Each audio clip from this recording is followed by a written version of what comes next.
Cody boots me to the podium. Trent Schaefer. I left you a cookie, Cody. I didn't lick it. And a half That's even better. a bottle of water. Staff, Mac McDonald, Kristen, right? What is her title? She's Planning the zoning planning administrator. administrator. Oh, okay, well, cool. That's good. Mitchell Mon Esquire, Gents, Nielsen.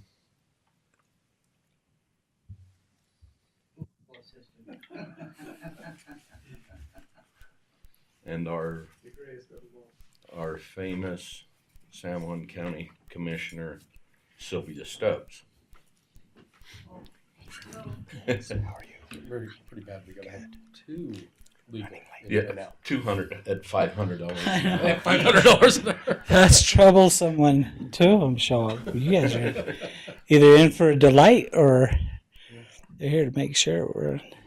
And there's Behaving. okay. Who would like to lead us in the Pledge of Allegiance? Shame. I would love to.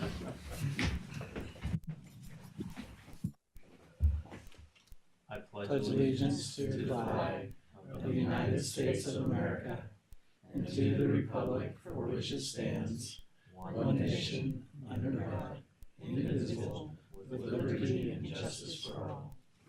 Thank you guys. All right.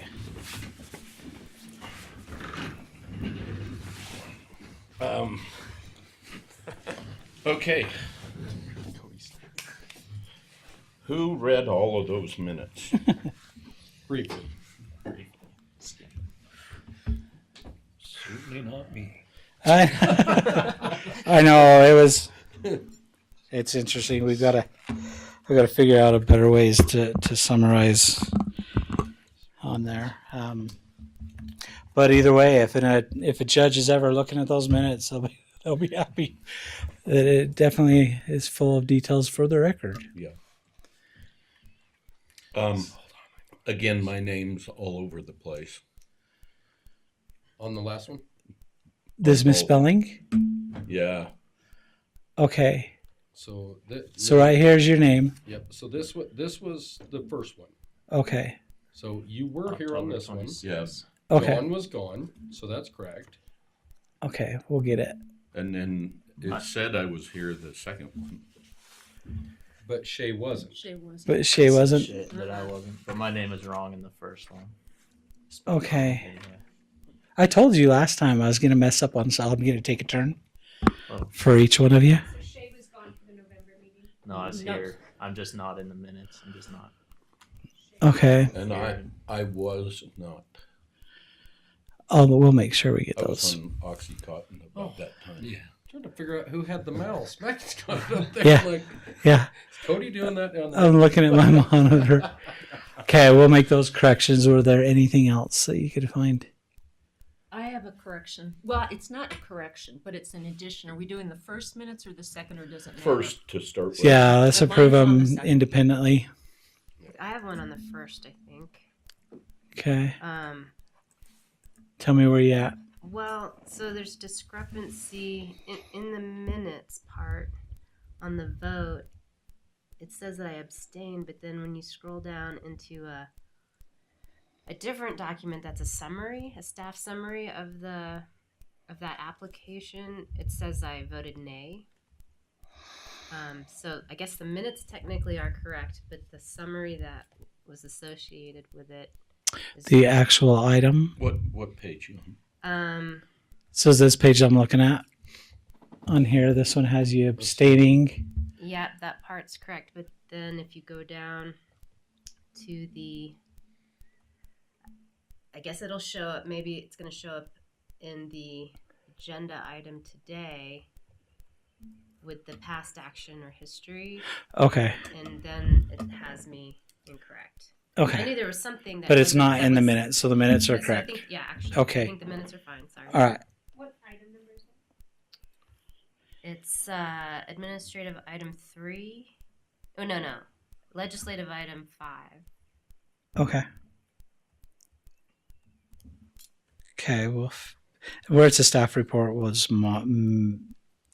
make sure to make the changes before it goes to commission.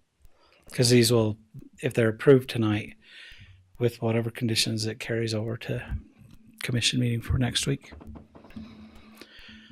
Melissa, where did you, on anything on the first Not set on of the minutes? first, I'm on the Okay. second. So you're good on the first. So we'd need a motion Yeah. to approve those. We'll entertain a motion to approve the minutes from October, let me get back to that, 26th. 26, 2023. So moved. Okay, got a motion I'll second. and a second to approve the minutes from October 26, 2023. All those in favor say aye. Aye. Any Aye. opposed? Motion carries. Okay, Okay, here we are on the November 9th minutes. We'll fix the names, so we'll make sure that we go through. So on here, we don't have Chairman Schaefer being there. This is Lloyd was the vice chair, and so everything on here is vice chairman. and then We're missing Schaefer. And you're not on there. Okay. but I got your pay. Yes. They even spelled my name right in the pay, just not on the minutes. Okay. We'll work on names. Melissa, you had a Well, so we all that talk we had around the towers, and at one point you said you were going to relay our concerns about the height of the tower Correct. to the judge who was yes, going to. and he I was don't aware see of that. that in the minutes. And Okay, no, and it wasn't really substantive to the minutes, so I'd like to look for ways to weed it out. He received everything, and all of our broadcasts are on YouTube, so he has that as a reference. And so, Well, the only reason I reference it is because he lays out, like, when he lays out his approval for it, right, or Mhm. sort of the situation. It sounds like we didn't even talk about it. oh, okay. So, Well, and you so- wouldn't. I wouldn't, even if I were him, I wouldn't bring in the planning commission because it's not a contributing factor to his analysis. Okay. And so in a variance, and it's specific, if you look at the staff report and especially his, there are only 5 items on there that you can consider for the Right. variance. Right. What the planning commission, what the public thinks, none of that contributes. It's really they are answering those 5 questions for a variance. So my point was just mainly just documented somewhere that Okay. our concerns Okay. were relayed to. Okay. Yeah, he was aware of it. There was an actual document that Lloyd signed. He was the chair at that time, and so he signed the document that came from Planning Commission, knowing that you had heard it. Okay. And so I will make sure we add that to the minutes. That's no problem. Thank you. Can you remember about what time it was? No. These little Oh, minutes yeah. are pretty They long, are aren't pretty they? Yeah. So I'll definitely add that. Thank you very much. Was it because you were in charge? 100%. But yes, I did speak to him about the outcome on there as well. And so any other changes to the minutes? Okay, hearing none. As you went through this, were any of your motions or seconds or anything in there? I didn't get that deep in. What was your question, Lloyd? So he wasn't present on the minutes as, Being there? yeah. So I'm Yeah. just wondering if any of the motions or seconds, I didn't know. If maybe So Trent he- called out. Trying to figure out if I did these You or. know, I see his name here and there. Yeah. She hasn't been speaking too much, but he did have a motion or seconded a motion in here that we were able to catch. He's right here on the votes and everything. So it's like we just didn't put it in roll call. Yep. Okay, that was just I my may fault. not have said his name in roll call. I don't know. The top is kind of like we just take a template and just keep on going and try to catch the names. But the meat of the minutes, you got Commissioner Walker commented that the location of Tower Base is within the industrial park. fits into that. Yep. And so, Okay. So a motion to approve the minutes with the change. change, which Trent was not present. Okay. Shay was present. Yep, and then I think adding- more or less, it's just in the roll call part of it. Yep. And then adding the language for Melissa. And then adding the language of concerns of the tower. Okay. Was that a motion? That is my motion. Okay. Do I hear a second? Sure, I'll second it. Okay.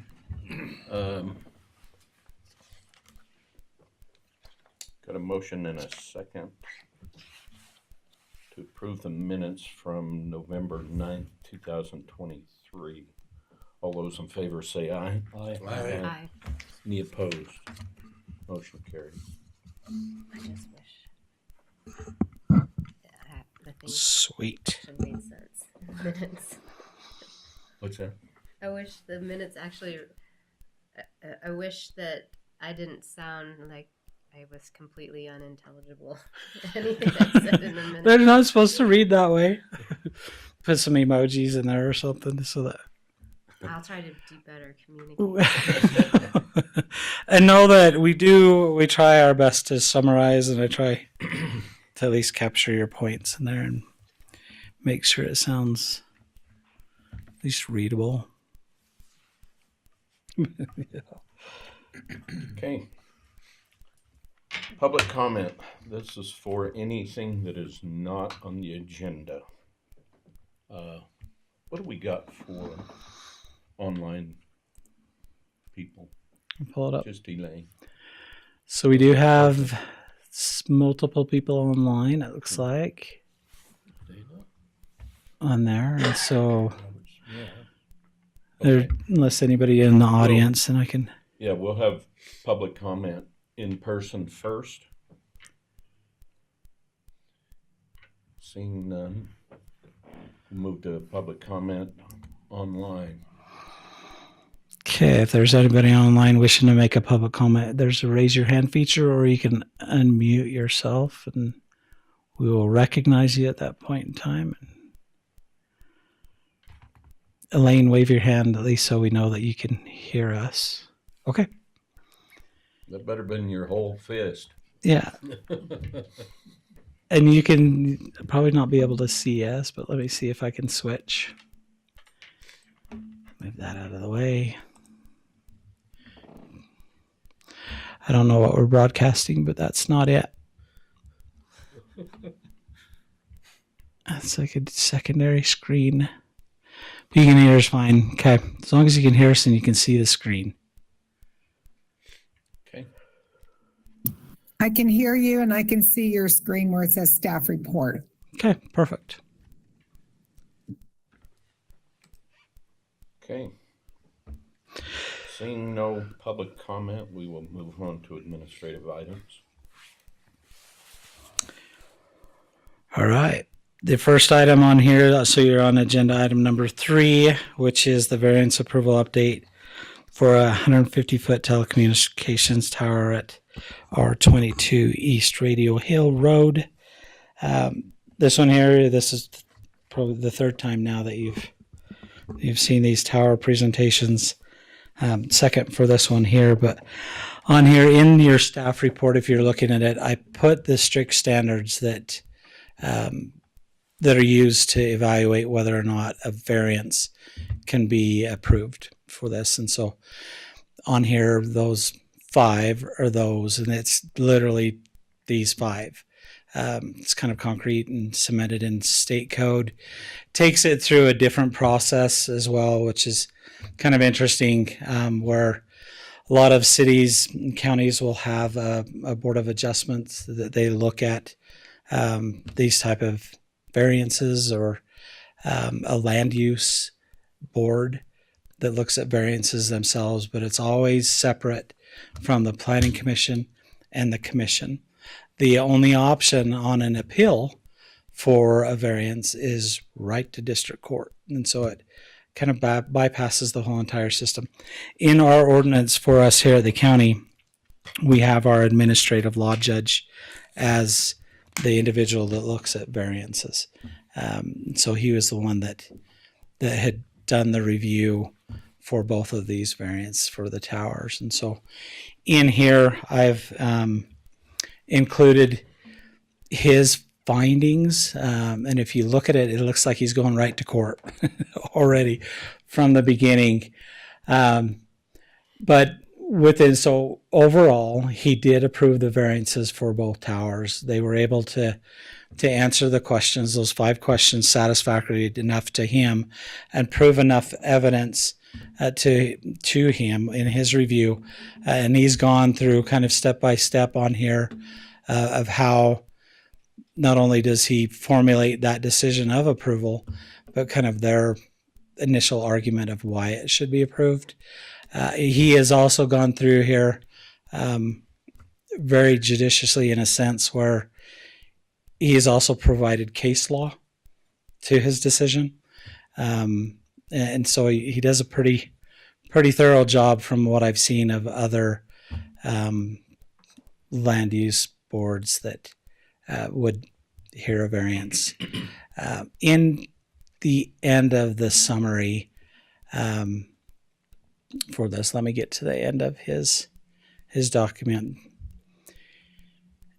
He has provided the findings on here. The findings kind of not only justify the decision, but then kind of give, making sure I'm looking at the right one, kind of give the conditions to the findings as well. And I like that those are there, because it kind of creates like a conditional use in a sense, as well, I'm going to give you this variance under these findings on here, and then it's up to them to make sure that they meet the requirements of these findings throughout not only just the time that the tower is there, but to get the installation of the tower.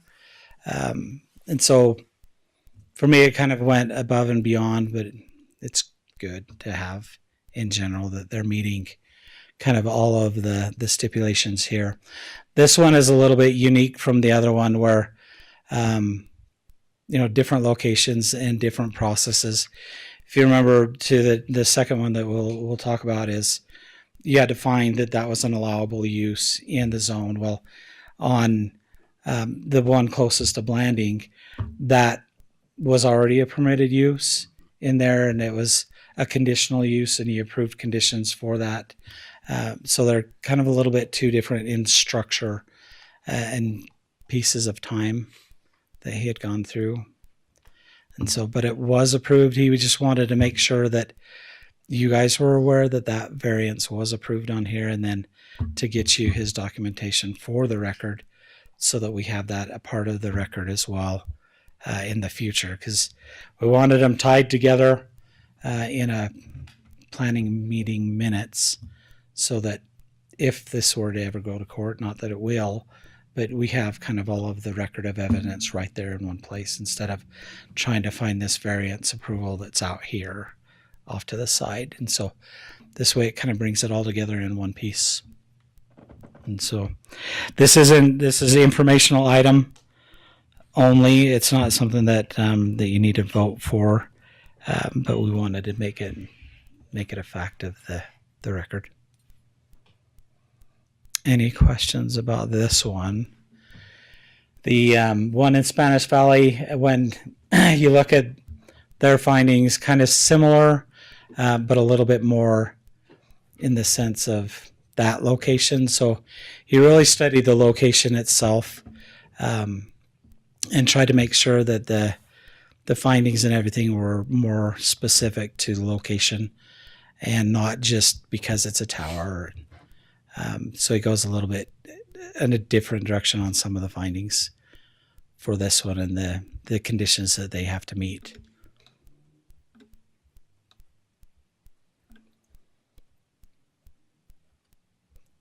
So that's kind of where you get into that provisions on there and then the findings. He does kind of hold these, and so he'll assist us in monitoring to make sure that they come to fruition on their findings.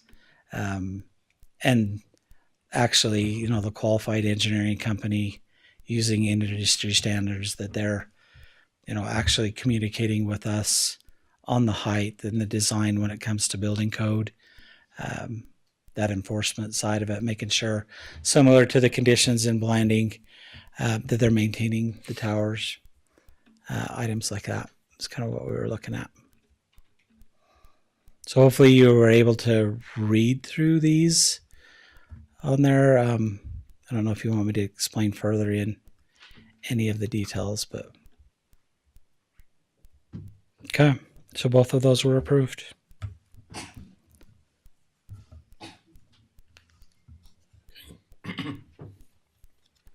So there shall be towers. Mac, Yes. now that there's a planning administrator, is it possible to start talking about an ordinance for cell towers in the county? So, and that's, so as you go through and we have the new ordinances that are still in draft and we're working that process, it's putting those in there. Our attorney, Mitch Mon, he had also worked on a nuisance ordinance that we need to try to incorporate language from the nuisance ordinance. State code has also changed, and I mentioned that last planning commission meeting, SB 174 or 47, whichever one it is, that changes the subdivision ordinance in that process. I found the minor that we had talked about that has never been uploaded to the website for some reason, but I found it, and so yes, yep, and so it's incorporating all of these things, knowing that we're also changing these other processes. We're going to have to do some modification to the ones. It's been a quick minute since you've seen the draft ordinance. It's online right now, so we'll have to incorporate these changes in there. I really like Tierney's comments on there. She's like, you should have this in your ordinance. Surprised you don't. Oh, but we're also surprised at the incompleteness of the ordinances and trying to muddle through those. So hopefully with all of that, we'll be able to make these changes and incorporate them all together. But watch it to make sure that they're there, and if we don't get it, remind us. But we're tracking that. In that new ordinance. So in 2019, there was a change to the minor, and it matches state code, and so yeah, it's just not in our 2011 ones that are online, and so it's a work in progress. But yes, definitely we do need to have that. And, you know, going to the nuisance, you know, ordinance that the commissioners had a chance to look at that in a work session, and we'll bring it to you after we get modifications and ready for adoption so that you can kind of see that there's just some problems that we have in our neighborhoods that we've heard of, you know, the overnight rentals being too noisy, and making sure that we have the time restrictions of, you know, when is noise allowed, and you hear of the radios, you know, being too loud at night and people partying, and this nuisance ordinance encapsulates that in there, and we can push those into the land use ordinance so it mirrors and reflects that, so that we can start to control some of the problems that the public's screaming about. We've got unnecessary dumps that are popping up, you know, out in some of our communities where they're just adding a bunch of stuff. You know, a prime example is the LaSalle Junction right there at that junction itself. For a while, it looked like that was either a wrecking yard or something there. And then we sent out a letter for enforcement to get them to, it's like clean up everything, but it's still needs some work. And so Growing more. We just got a brand new metal building I did not see on our building permit. yeah. That just went up. They're finishing it right now. Really? Okay. Yeah. So there's things like that. How do we do that? I mean, can it be, I mean, is there no law and enforcement that we can go to handle that? Yes. There is. So Yes. Absolutely.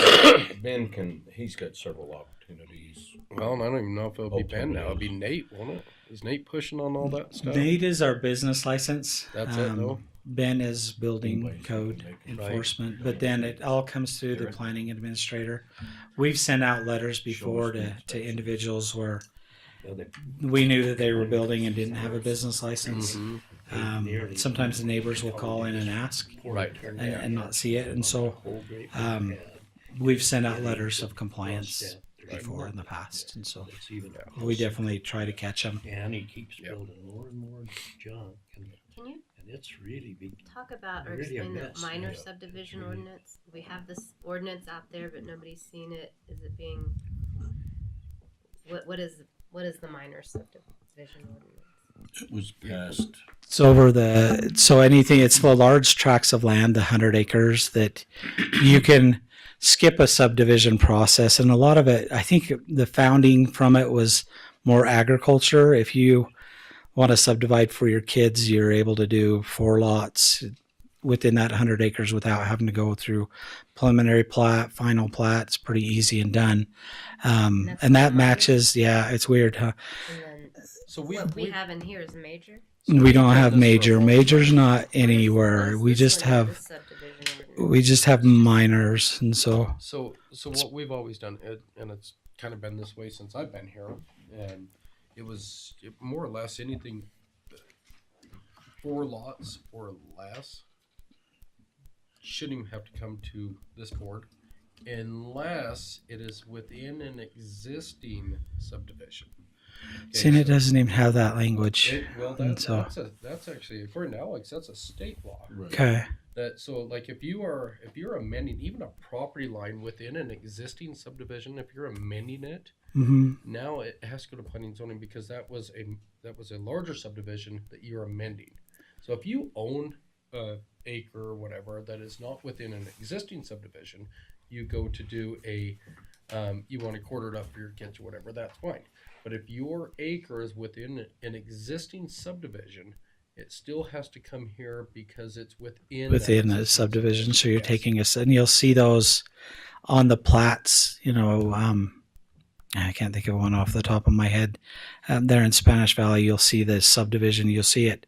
You've seen it on Sheik's plats that he done. That this is in such and such subdivision, and I am amending amendment. these parcels Yep. within that subdivision, and so Yep. yeah. And part of that, like I mentioned, they're changing the subdivision ordinance in general. It changed last year in the state legislature. They came out with this modification where it's taken preliminary plat out of your hands, placing it more at an administrative level, which I agree it should be that. Absolutely. When you look at our subdivision ordinance, it doesn't even have final plat coming back before you. It's just preliminary. That's all you see. And I'm like, well, that doesn't make sense. But it pushes more. And I think this is kind of a caveat where even for us, it's taken months to get some of our subdivisions through the preliminary process, depending on what surveyor's there or whatever the case is.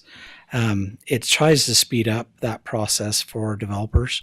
They shouldn't be stuck in this arduous process. For here, if it's taken 3 months up in Sandy City, it's a year-long process just to get preliminary. And they're like, well, these state legislators who are part developers as well, they're like, enough is enough. Let's fix this. And so they did.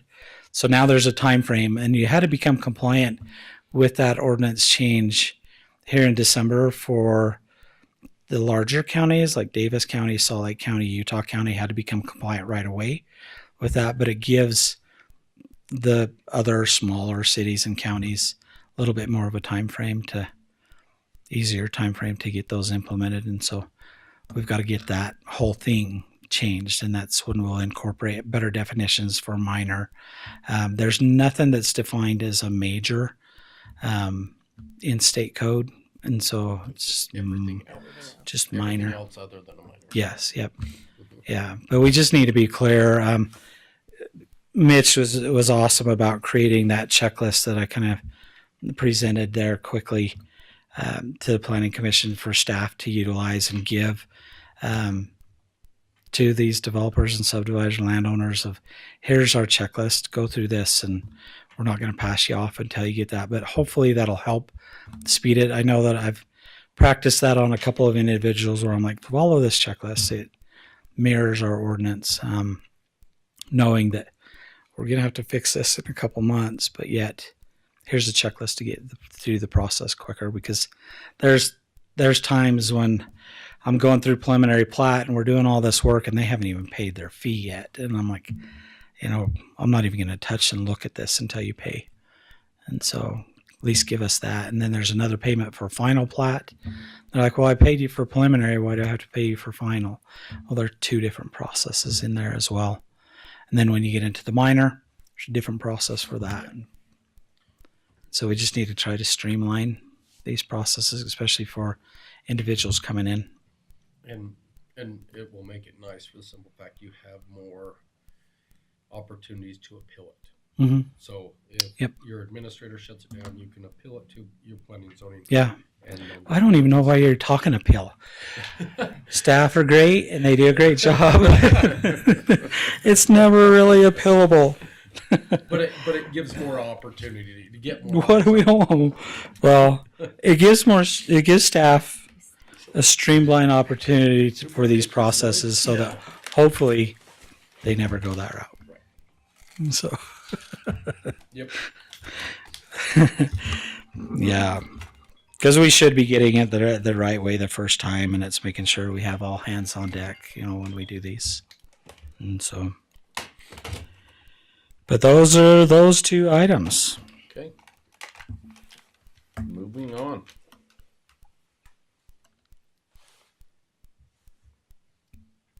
Okay, we are on to the legislative items. So item number 5, which is consideration and approval of the Spanish Valley overnight accommodations overlay application. This is for the El Rancho development. You'd heard from Sheik Khan last planning commission meeting. You rezoned the property to residential flex, which then allows them to apply. And there was a lengthy discussion about, well, should he apply, as the overlay district, or should he go this PC route and go for that planned community instead of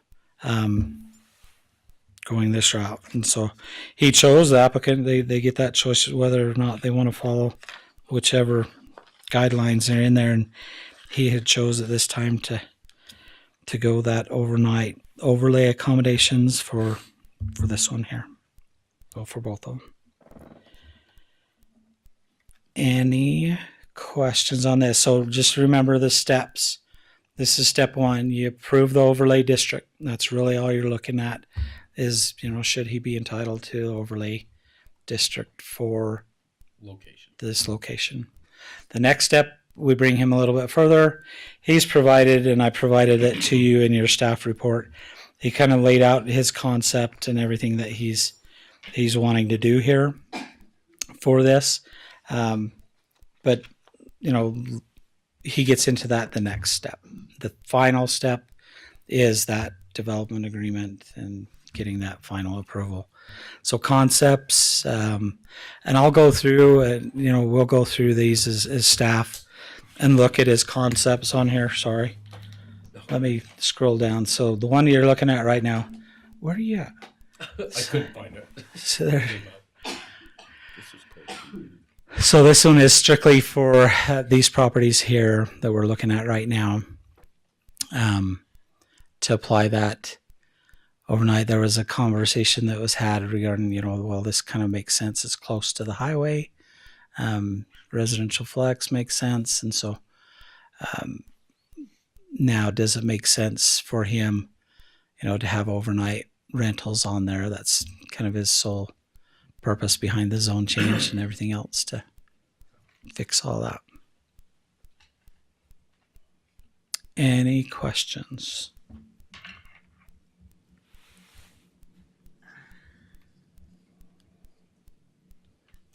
Mac, I have a question, and I'm sorry. I can bring up my after her. It all gets confusing for me. When I look at the Spanish Valley ordinances, it says that overlay districts are allowed in highway commercial. And also, yeah, to go to get the overlay district for overnight rentals, you can also have that in residential flex. Okay. And so that was the only way that you can get it. If you're just rezoned residential flex, it still doesn't allow you to have the overnight rentals until you go this process. Okay. So your confusion is the first paragraph of chapter 10, where It is- says it's it is only absolutely- to be done in a highway commercial zone. And I still 100% agree with you on that one. No offense, Vince. Yeah, it just, yeah, it seems real, that's it. Yeah. And the reason I say that is during the landmark presentation over and over and over, it was just a revolving. It was meeting after meeting after meeting. And most of the response we got was a lot of the folks in the existing residential areas were just tired of the nightly rentals. And that was the biggest thing. And that we even tried to approach that before landmark, where it was okay. So we're only going to do one every, what were we, 300 or 500 feet curbside. Mm-hmm. We would allow just to kind of, we were trying to fix it before landmark came in. And so, and I think that's why the first part of paragraph 10 says only highway commercial. So, and I don't know. Then you go to those sections. If you look under residential flex, you'll see that where this is the only process to get this additional. If you put it, for me, kind of how I liken it to on a land use planning perspective, in a highway commercial, I don't want a bunch of residential. I want highway. So that's highway commercial. Those uses should center and complement highway commercial. It shouldn't be a bunch of residential units in there. So it makes sense if you're trying to get overnight rentals to be more in a residential type area. Residential flex, and I heard some of the conversations and listened to you as you discussed this last time.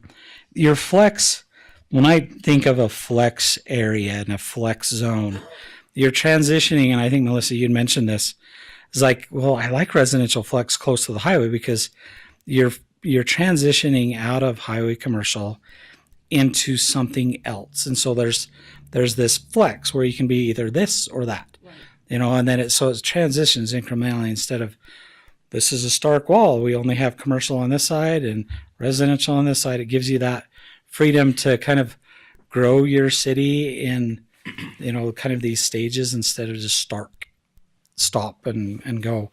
So that's kind of how I liken the flexibility. And so to me, imagine in a highway commercial where we're trying to get Walmart or a Home Depot, or a hotel, and then you've got a developer coming in. So I just want single family residential in here, and that kind of goes back to the conversation Ann had with the Mallory. Was it Mallory that had Merriam Court?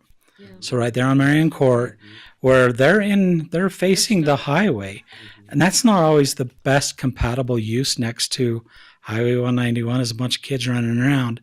And so, but a hotel makes sense next to the highway, yet you've got this residential piece. And that's why you see in that highway commercial, single family homes aren't allowed, because literally that's what you're trying to promote is highway commercial right there along the highway. Then you get into the flex zones that can transition throughout. Your comments last time in the planning commission was like, I understand that, and that makes sense, but residential flex clear over here on the other side is questionable, and yeah, it is questionable.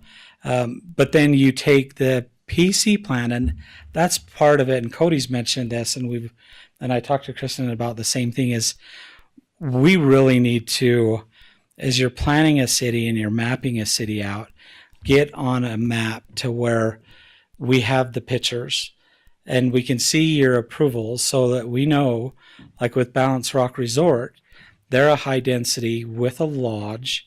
So they've got this lodging resort characteristic that's just right above this next application.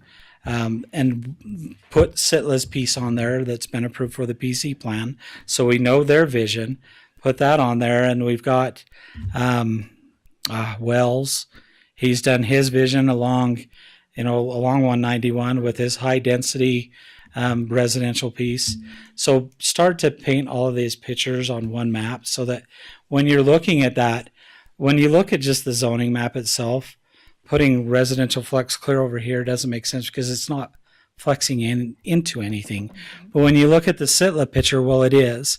Sitla is more, their concept was more community based. It had the mixed uses in there, and then it flexes out of that into this residential flex piece. But without that picture in your head, and especially where you're new, you didn't see it. Without that picture in your head, it's harder to make these decisions just looking at a flat map with no drawings of what you've approved. So for me, I think overall to help us in general, having that map and the picture saying, here's what your city looks like, and it may be in development stages, may never come to fruition, but yet here's what we're doing and here's what we're either messing up, and hopefully we can avoid the mess ups and get all of this on a visual level so that we can see it. We can see the decisions that we're making on a map that will help. And so residential flex over there kind of doesn't make sense right now at a flat map level.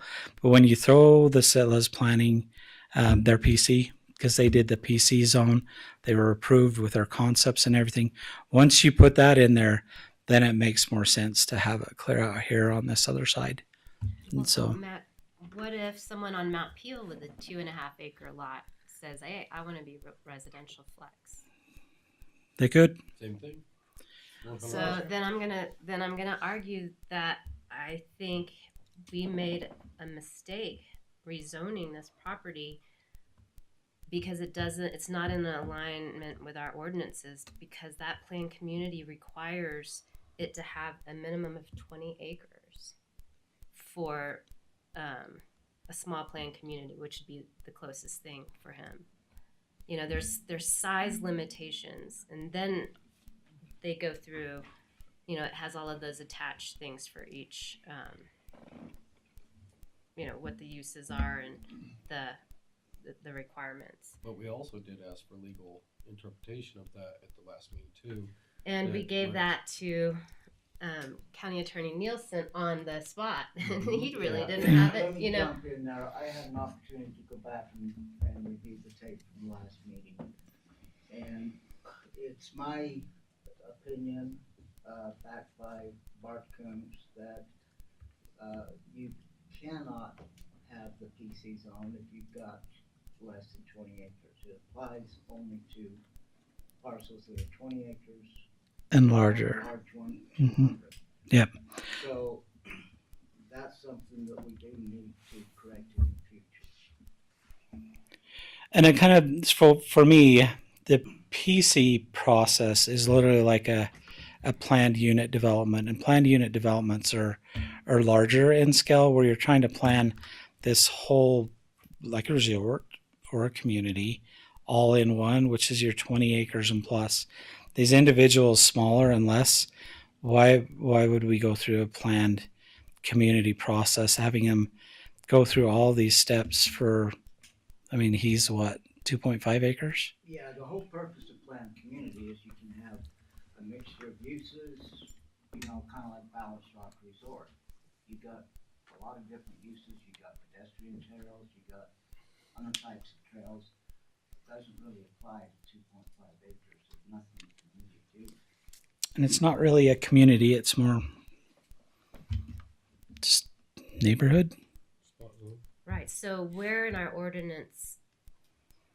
What would cover that? Yeah. Yeah, I know what you're saying. Yeah, I think his project is appropriate. The zone is appropriate. The use is appropriate, but it is not in alignment with our ordinance. And if we don't follow that, then, like I'm saying, over in Mount Peel, we're going to have two people over there wanting to follow in this developer's footsteps, and we are no longer going to have short-term rentals where we designed, where the plan is for them to be. It's going to be spot zoned all over the place, right? Am I making this? Is this something I'm imagining? No, you're right. We had this discussion. Yeah.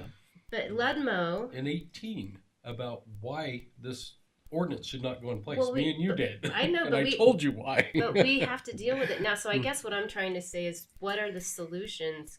Is there anything legally we can do to say, yeah, we're gonna, approve this, even though I would argue we should table it and make sure we get like a legal opinion whether or not So you have two. rezoning it.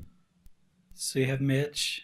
So you have Jens, Mitch, Bart. There's three. That are saying You want a that fourth? we should not have rezoned it. But we The- already did. So We you're, already the did. question is, should we rezone this to residential flex? My No, thing is, we that's- always get back to Mount Pitt. Like the road. We can always deny that. But on what ground? Yeah, exactly. On what grounds? So the interpretation started with Walter. Okay. Right. When this first went through, the interpretation from Walter was nightly rentals was only allowed in highway commercial, 100%. Then Alex interpretation, nightly rentals was only allowed in highway commercial, as he interpreted. We've been on that same. We've been right there for how many years now? Now we have a completely different interpretation of it. Now everything's changing. So I don't know where we need to be at this point. Well, let me address a little bit of that. You had the same attorney, Bart Coons, that handled it when Alex was doing it, and given the legal information. And who's the same guy that's, helping me. Mm-hmm.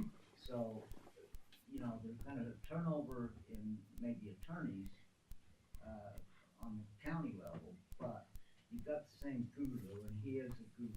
Right. But you're the only one that's coming giving with. this information. So I wasn't here before. I don't know what Right. happened. I can only, look at the ordinance, and it should have never been passed. We all agree on that. Right. How it got passed, is beyond me. You guys are a bunch of idiots. Wait. We didn't approve that. We fought it.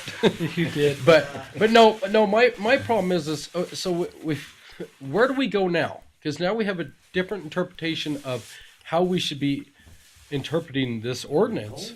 That we've been interpreting a certain way for so many years because of recommendations from Walter, Scott, Alex, Kendall, and now we have a complete turnover where it's 180 degrees off from the interpretation that we've been legally enforcing on people within this ordinance in this map. Let me address that. I think the overriding issue is risk analysis.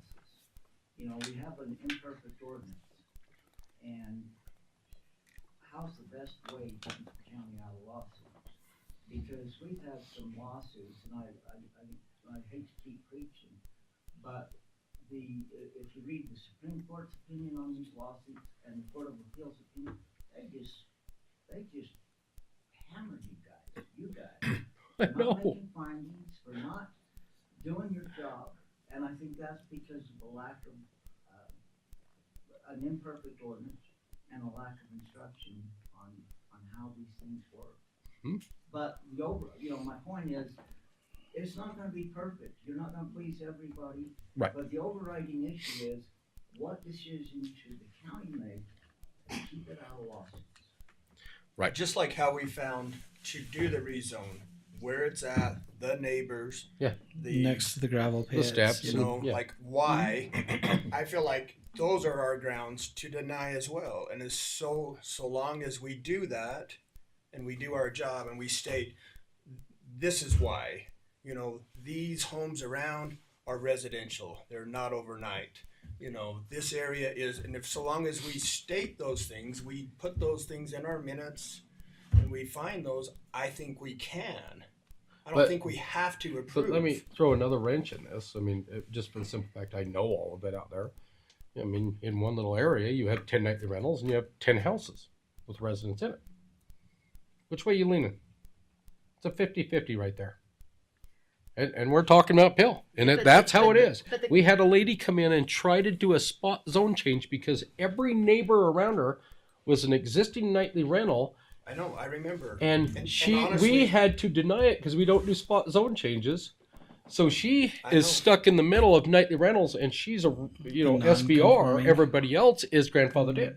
I know. So I it's just- remember that. Yep. you know. Mhm. She was a non-conform, so everybody around her is not non-conforming, Uh-huh.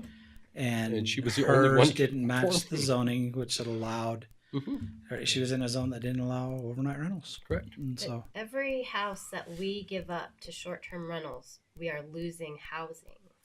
Oh, don't worry. Sitla's about to unload on you, so. Well, I mean, owner occupied or long-term rentals. You know, these are now they are off the market for anybody that could live there year-round, and then we're going to be, you know, the state is. That's the number one topic this year in legislation is housing. I feel like we need to protect the existing ones that we have. and And there not, is, yeah. because I mean, and also I would argue that we have, as a commission, approved hundreds now of short-term or units with overnight accommodations. There's no more rush, you know. I feel like for these approvals for additional ones, like for this one here, the El Rancho. I agree. I think this should be residential flex. I think it should have overnight accommodations. I'm just between now and the time we actually pass potentially that LUDMO where it says in residential no short-term rentals are allowed.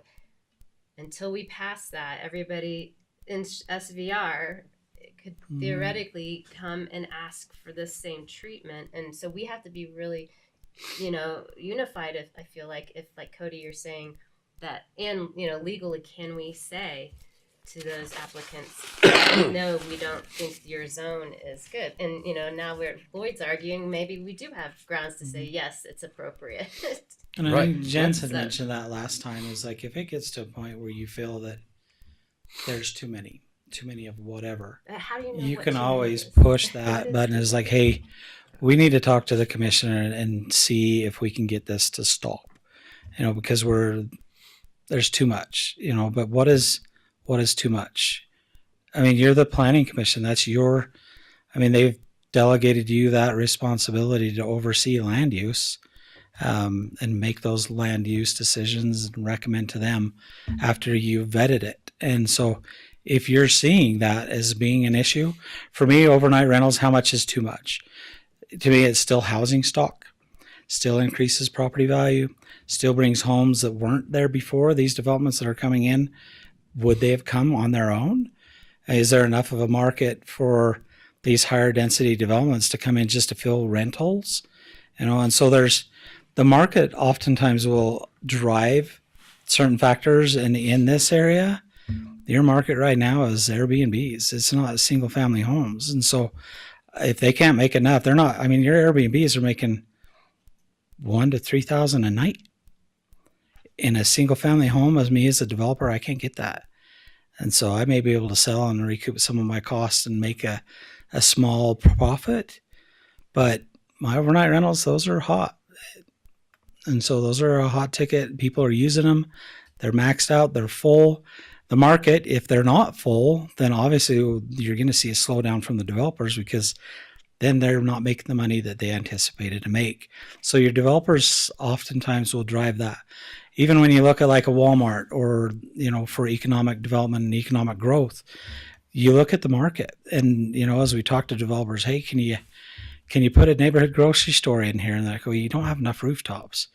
And well, they don't count whether it's Airbnb or anything. They look at rooftops. And if there's not enough rooftops, they're not coming in because the market will not be profitable. And so if the market's profitable across the nation, Airbnbs are profitable across the nation. I just Everybody feel has like the same Spanish argument. Valley, I get the dilemma you guys are really in, Mhm. but I'm afraid like that will push the agenda throughout the rest of the county.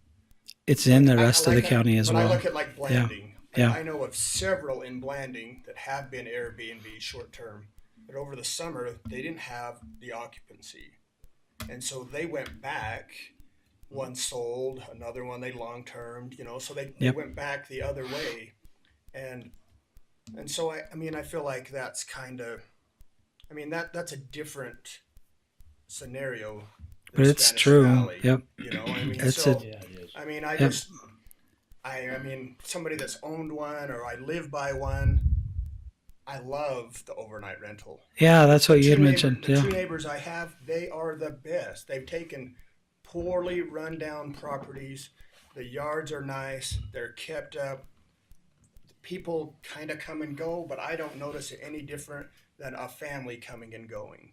Yeah. And they are the But best there's a big neighbors. So difference because you're on, it's Moab. which is right, that's what I'm just saying. I just don't It's want the playground. Yeah. I am willing to be solidarity in Spanish Valley and understand the needs and the overdone, in neighborhoods. But on the same hand, like I'd love to see more in Blanding. Like I see some developments happen, some people they own, they rent, they do both. They're there part of the year. Yeah, increases the property value. And then we've started to, and I have one that I'm just doing is, the travel nurses.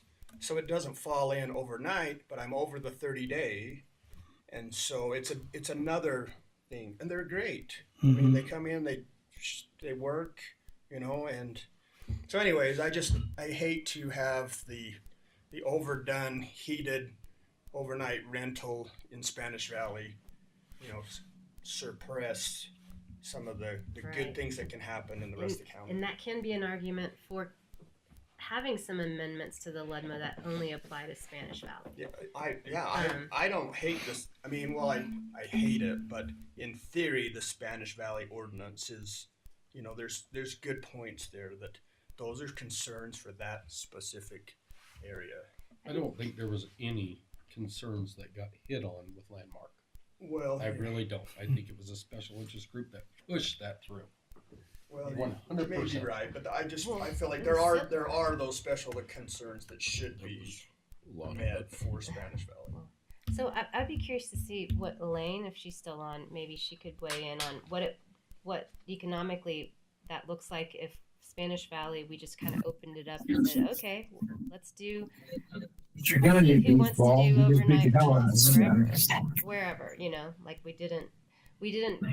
we renege on the plan of keeping short-term rentals out of the residential zone, and we just let people apply.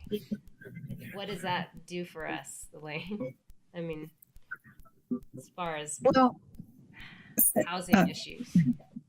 I think we're working, my department is going to conduct a housing assessment where we have Points Consulting that is going to conduct, they've been hired and contracted, and we hope that the housing assessment will be done by the end of April. So they're going to go through the county. We have a public meeting in Monticello and one in Blanding. We're trying to see if we can get one in Spanish Valley, but to listen, to the public, and that'll be the end of January. I think, my assessment of Spanish Valley is it's just a complete mishmash of, it was never organized the right way from the beginning. So we're dealing with, a very tense situation up there. Can we get it back organized? We have to. Can we? Taking it back several months. That's planning. That's exactly zoning does that. One thing I want you to consider That's why we need to follow our zoning.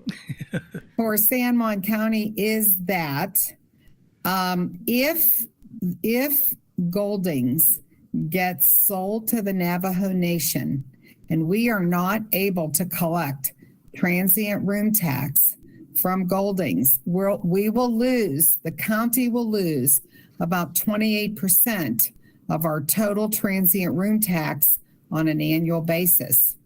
That is a huge hit for the county to take because that's going to affect, a lot of areas.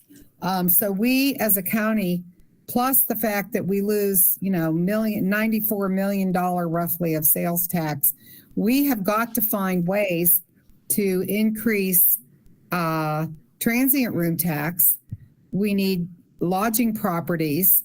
We need grocery store. We need, we need a neighborhood Walmart or something. We can't even buy a new car in San Juan County. We lose $24 million a year because car sales go to other areas. So, we have to think about all of these things. It'd be nice if you could have it all residential, but you can't. You have to have a mix in order to help keep the county, especially this county, afloat. So what's a healthy mix? Pardon me? So what's a healthy mix? Well, I think Yeah, that Elaine. makes us to the we have enough, Well, I think Mac nailed it on the head. It's going to level itself out. The market itself, yeah, it is. I think it is too. you're Because seeing compressionary factors right now across the nation with the Right. high inflation. Inflation itself is kind of driving some of the Airbnb market. The desire for it is becoming less and less as your disposable income, discretionary cash in your home is preventing some of the travel to lessen, and that drives your Airbnb market. And so we're seeing across the nation that that's affecting it and driving that a little bit less. It doesn't mean that Moab, that will happen here, but across the nation, you're starting to kind of see this little relief. The banking industry was the one that we were looking at the report. This, the loans and everything that are coming out for this market is becoming less and less. It doesn't mean, but that's even on construction in general. As the high prices continue to still be high, there's less people building. And so that's why you have inflation, to try to curb spending. And so that's starting to have an effect. And so, but then you take the uniqueness of Utah and you take the uniqueness of this area. Moab's a pretty hot industry. It always will be. That will never go away. But the ability for people to spend that money and travel is what is being. Yeah, and their occupancy has been down. It dropped a couple of points from 2022. So it hasn't been all rosy up there. Trust me, I've seen some of the numbers. So they're hurting as far as occupancy. So I think Mac's right. We got to listen to what he's brought to the table. I think eventually the BLM is going to take care of all of it for you. I mean, as of October 1st, they've already started closing 300 and whatever. So that's the beginning of it. And this will be step after step. Close off the area. Just the ones coming to the arches that pay for the feds. Well, I'm just trying to focus on our ordinances here, what we I can think control. Sitla's gonna change.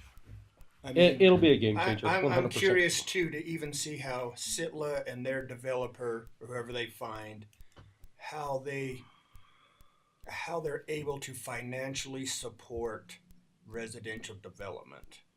I mean, Then you throw in I'm the just question curious with what water. the demand and, is. Yeah, yep. For people to come in and buy a purely residential home, live, work in Spanish Valley. I'm not sure there's a large demand there, really. And so I'm just curious how that. I mean, I think they're going to try, and that's their goal. Yeah. But all those things that support a community like that, they're lacking a lot of those things, and so I'm just curious financially how those plans are developed. Well, and there's probably no surprise why they haven't moved on it at all. And that's they don't have any normal plans for, to anytime soon. Yeah, No, that's normal. for Sitla. They're getting ready to start moving. No, they I mean, they don't Silla's even have a development agreement with no, you. then they don't have to. Silla's in it for the long haul. They're not in it for the short. But they have to have a development agreement with the county according to this. They do once they're ready to develop, and so they've just got the zoning right now, and they have that PC plan approved. But Silla typically, what I've seen from them, they're the last out, and it makes sense for them on the financial spectrum. For them is their highest and best use. The longer they wait and have all of the developable lands around them that are private developed, their costs for land and the prices for land when they sell they're high, because that's the only last remaining developable area. Right, they're waiting for Sheik So- and Lloyd and all the other local Yep. developers to hurry up and raise the property values so that they can, maybe it's more And that's- viable to attract. I get all Yeah. of that. And that's why But they we- wrote the ordinance. but That's why you're a planner. We're still looking at this future Ludmo, and it clearly says in residential there's no short-term rentals. So In the SBR. is that are we Mhm. changing our tune? Is that something that we Well, that's the don't thing. In SBR, as it stands right now, there is no nightly rentals.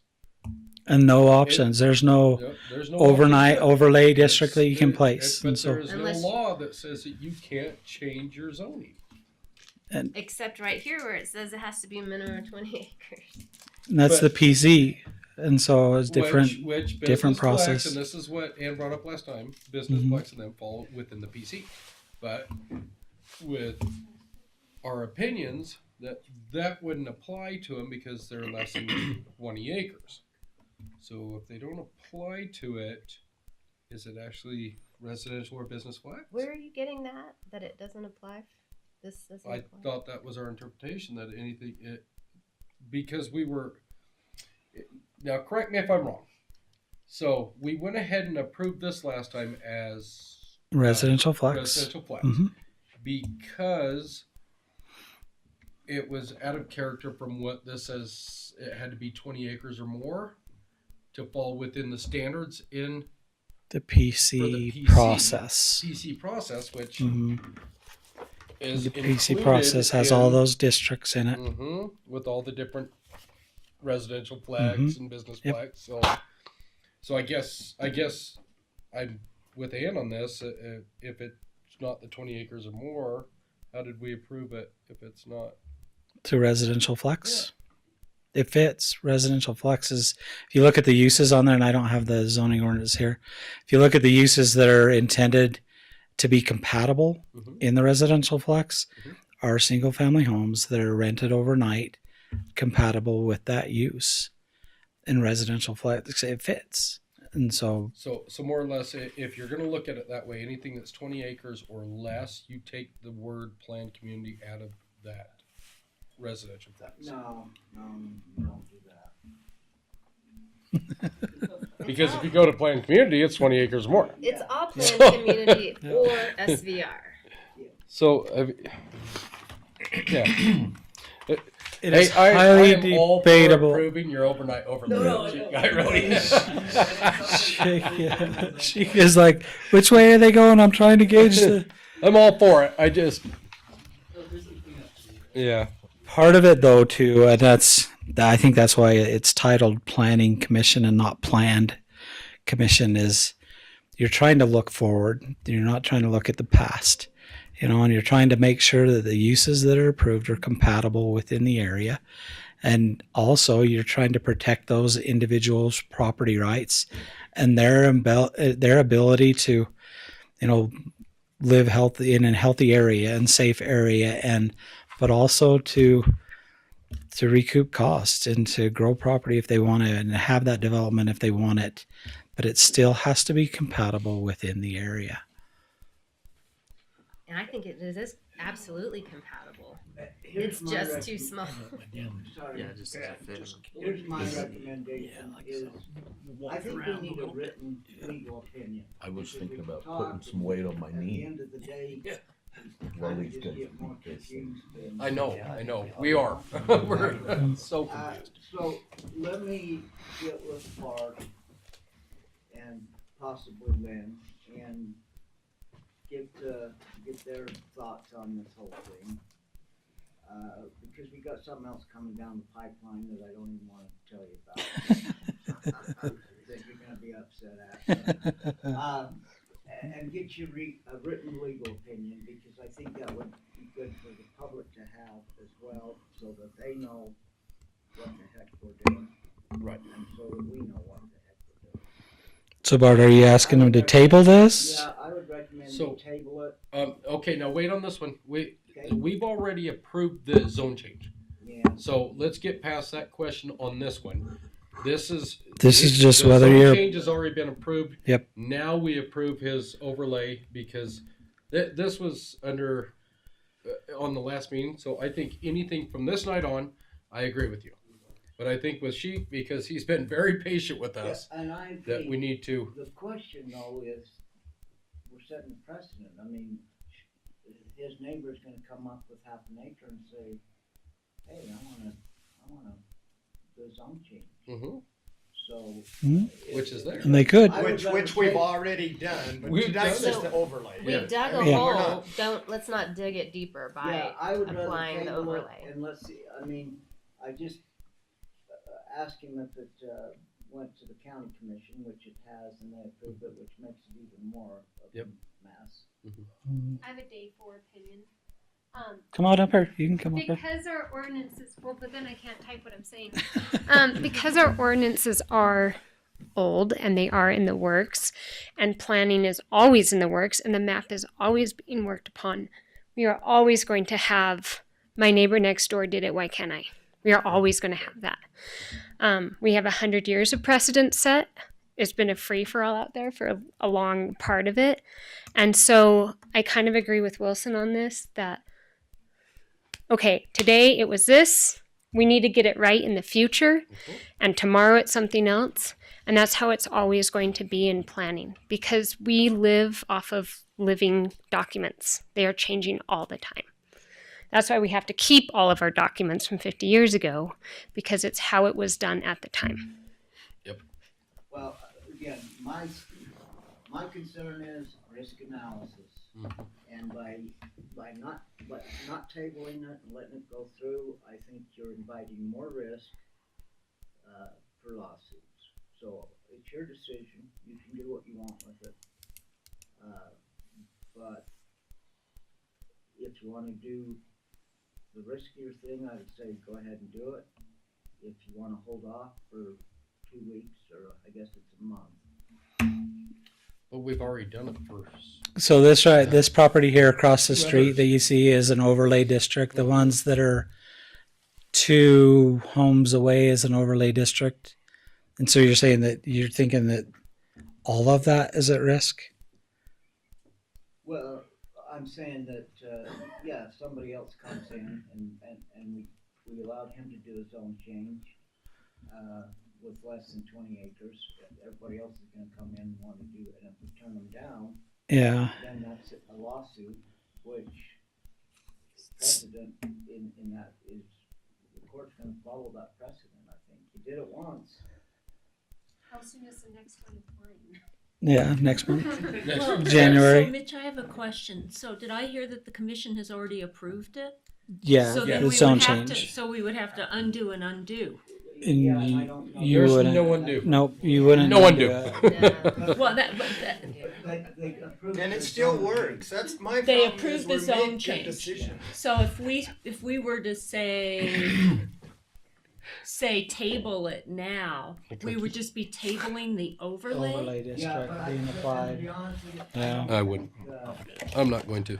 I think the answer that I get back after doing some research and talking with some people is gonna be, you really can't undo it. You know, you've done it. We don't want to undo it. Mm-mm. I Right, have no desire to undo it. And once the new Ludmo comes out, he can be in a multiple use district, Yeah. you know, and he doesn't need an overlay and all of that. So everything he's doing will be like umbrellaed. So your concern was the other properties coming in the future, not necessarily. Not in this area. She's talking more to the. Holistically. Yes, where Yes. a lot more of the Anywhere- residential anywhere in the areas. county, Yeah. And I anywhere think that's where in the county. attorneys, we can get the opinion on it. Mhm. I think your decision today is strictly this property. Right. It's not what's going to come in the future or anything else. It's like, does it make sense for this property right here where he's at and It's surrounding location. uses? Yep. Does it make sense to do that? I think with your question, and we can have the attorneys look at that, is this 20 acre plus threshold for PC process. That's I don't know, Mitch, if that, by tabling this, it really gets us the outcome that we'd want, because it's more a question about the PC process, not the overlay district application of it. Because we have literally across the street here, and you kind of see it on the visual there. I mean, those are overlay districts. But we're going to table something that everybody here agrees with. Nope. It's good and common sense, and the zoning was a good decision based in fact. The overlay should be approved based in But good you- reasoning you and approve fact. Something against the ordinance, in contravention of the We've ordinance, already done. so all that doesn't matter. Well, I'm not an attorney, thank God, but I'm not a believer in that precedence doesn't allow me to make different decisions in the future. When we can get our ordinance corrected, we can stop all this. Yep. And it fixes the. So Well, is there we'll any have way new to ones, fix but our current ordinance? but we'll fix these. That's what we've been Yeah. trying to do, is get that Yeah. new ordinance in place. And But no, this is So there you'd rather something- just fix this piece and just bring them in as pieces instead of. That's what I were at, because I've got a subdivision needs, I've got nuisance coming in, I've got tower coming in, yeah, and do we just fix this piece? And I mean, we could put a public hearing on and have that next month, and this piece will be solved, but then you'll still be arguing. Yeah. It's the incompatibility within the districts and that's the problem. Is this ordinance from holistically, front it to just back? needs to be It, fixed. yeah, but it just completely does not jive with. now that she's The new here, one wouldn't either. she will help with Yeah, that. if it How- overwrote everything Yeah. that's here, 100%. If we Has to, and it does. Yep. This goes away, and so does the old existing one that's been with the county since The 1978. PC process, the 20 plus acres, Mhm. all of that is laid to rest, but Yep. yet right, so but how does the new Ludmo fix this? Because if you're an SVR, there's no short-term rentals. You There's right, no, exactly. and there won't be a there's always a residential flex process zone, of and there won't be an overlay zone. No. So how will they get short-term rentals? And conditional all- use, and it was only in a commercial zone on our new Non-conforming ordinance. use. In other words, if they're allowed under this ordinance and the new ordinance comes in Mhm. and it says they're not allowed, then you have grandfather rights. Right. Non-conforming use. What if I'm a SVR? I mean, what if I'm residential, but I want my zone to change so that I can do short-term rentals? Does You the can come new in and Ludmo change, yeah. allow that? Yes. it would. Yes. You're going to have that All public zoning process, does. Mm-hmm. and citizens will be able to argue their pieces of property Okay, and so that's what we'll be work looking at with for the the process. new Right. horizon. Yep.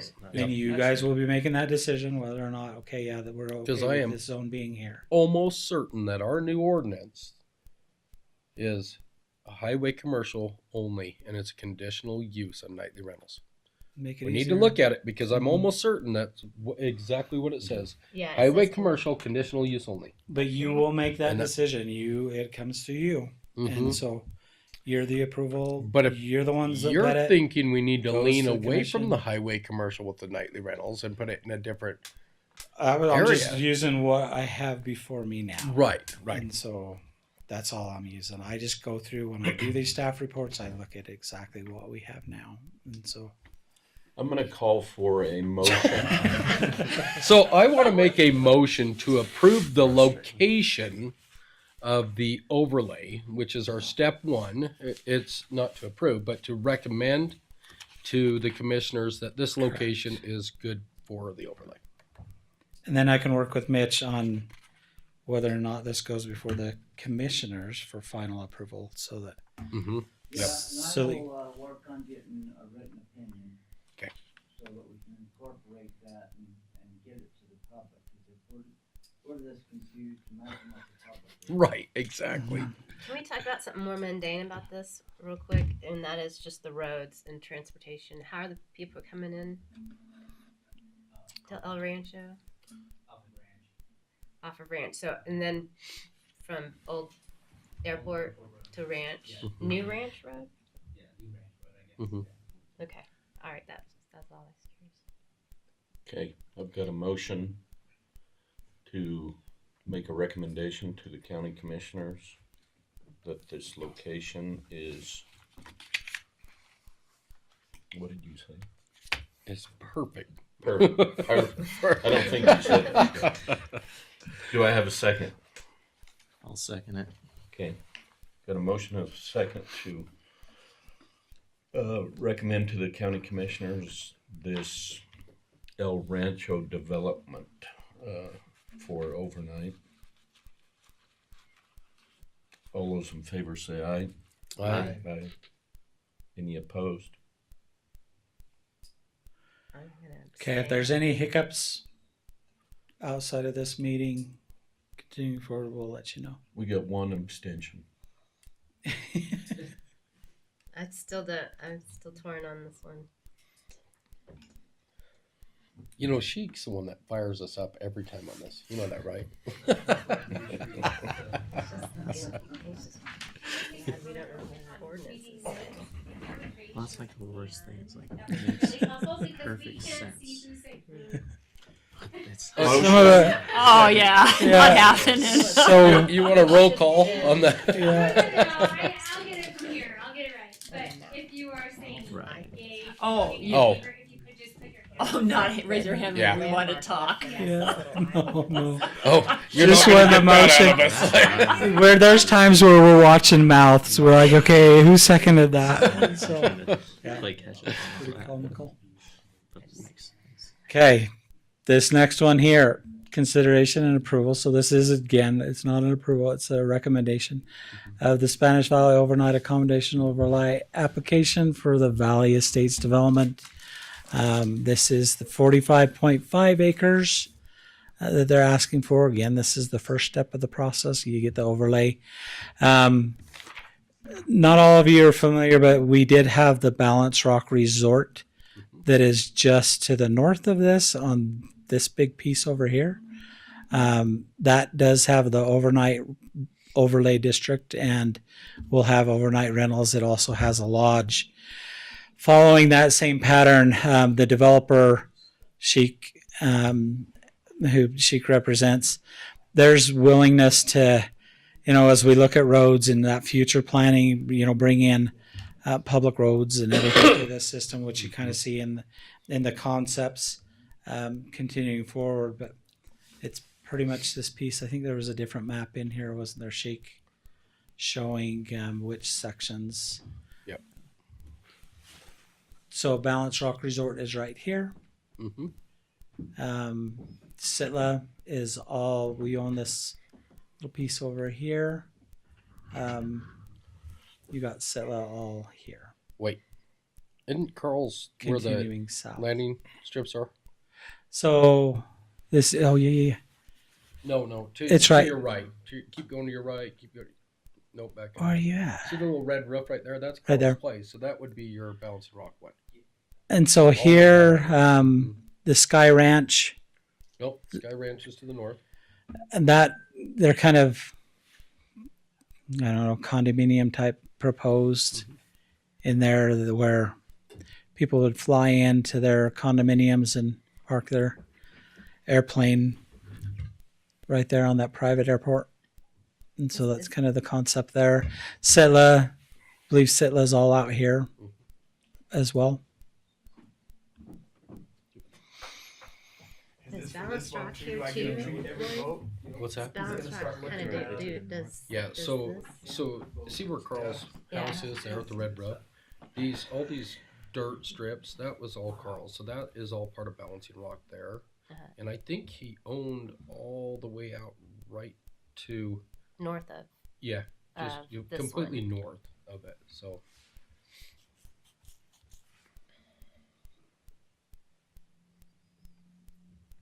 but I mean for what we've already approved in this area, because they'll Balancing Rock will be entering in from here. Yep. Right And here. comes right through into is it Thomas Wade? Am I saying that right? Down here. Your subdivision, Thomas Wade parcel, is that what it is? Thompson. It was the old Thomas. Okay, okay. But now it's Valley Estates. Gotcha, okay. Into the Valley Estate. So I think what they're doing is great. I'll pass those down. Oh And I my think goodness! I think the Thank you. location is perfect for it for what we've already. These from Sheik. And off on the left there, that's the Sitla's planned community stuff. Yep. Future Yep. stuff. Are we gonna make a bet? So in here they kind of look at it being this Very good. town center type thing where you have commercial activity and high density single family homes on the outskirts. Which and I think once Sitla gets in there and ties into these roads, and we start getting some more loops back in Yes. Spanish Valley Drive, it's gonna be really nice. Yep. Over here you have the clinic, the San Juan County Clinic. from the health district that is there. We own the property behind it. Really cool. Where we had originally, the intentions were for that building was to have a fire station type search and rescue, road department, sheriff type building with the community. Say, I'm hearing from the lodging side of it with Balance Rock. You know, there's some people that are super interested in partnering with them on that. Where one of the concepts that they had was taking out that storage. Remember the RV storage that was there? Kind of going a little bit bigger with the lodge to where they'd have kind of a community space where you can have conferences and things like that with the resort. So Balance Rock did offer up some employee housing and some Yep, other they did. types of housing. Is there anything like that with this one? That was more with as they worked with the residential that was right here. They wanted to kind of have this transition piece again, that residential flex. They wanted it to flex, you know, from straight single family home into continuing single family home, which is the employee housing, and then going into the rentals behind that. And so to have another piece, that would really be up to the developer to propose that. Residential, right? And so just like what you guys were talking about earlier with the market kind of driving the need, right? And so, you know, these will always be available for ownership and long-term rental if that's the case, right? So unlike a hotel or a lodge where they You can come up here if you want. Take it over. Oh, thanks, sir.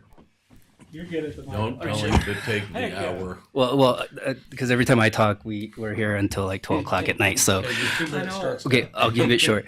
No, nothing's been planned as far as employee residential, but these are again designed as residential units, unlike a hotel or a lodge, which is a fixed nightly rental as a hotel. So you're having to create employee housing. And I would just also say, you know, I think we're always talking about housing. I think the great question is the demand there for the housing? There's a lot of stuff from a macroeconomic sense that's showing some weakness in that aspect as well. But I would also say, you know, what's important for San Juan County, not necessarily solving housing issues for Grand County. Agreed. That was on the record. I will second that. I will second that. Okay, I'd entertain a motion. Motion to approve or to recommend location to the commissioners. Sorry about that. I will second. I'll Okay. second it, or Ann can. Ann's got a second. Trent, can I make a comment? Because I'm going to vote no. So at the last meeting, I voted no to make it residential flex, right? And I'm reading about, and that was because the way I read residential flex is it's supposed to be closer to the highway, that whole notion. And now when I go in and I read the exact description of residential flex and what it's for, you know, it's for regular folk. It's not for its purpose is for people to live there. And then to put an overlay zone on the entire thing, to me, sort of negates the spirit of residential flex. So I'm gonna vote no, and I just want to go on the record with that. I wish you were here that meeting. I wish you were on the commission that meeting and could have fought that battle with me, because I already tried to fight that battle. Well, you can vote no with me. I gotta do this too. I gotta add a comment. So Balance Rock they have a location. I think it's theirs. He mentioned. I don't know who owns Worldmark in St. George, but anyways, it's located. You have to go all the way through town, but it's located clear to the west.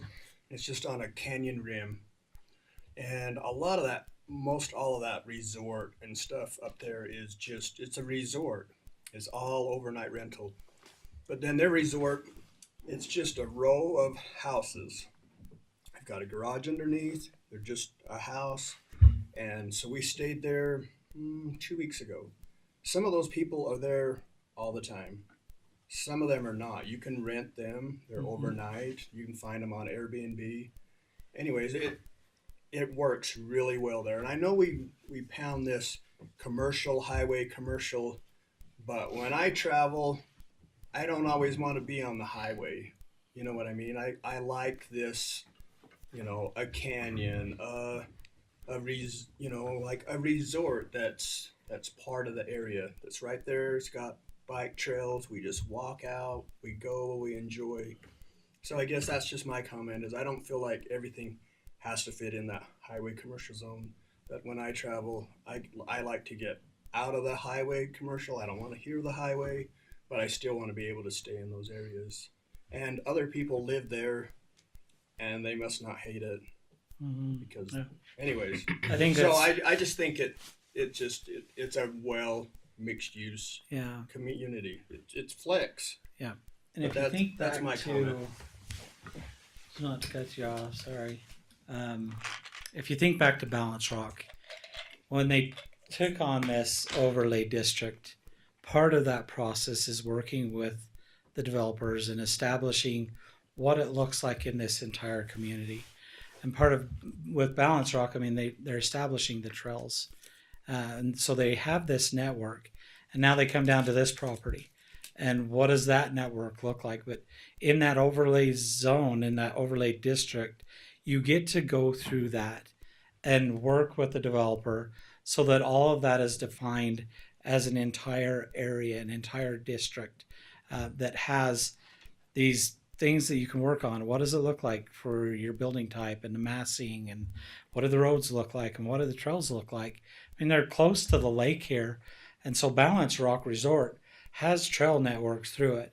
If this was just zoned regularly, just a regular zone, there's no need for them to establish trail networks.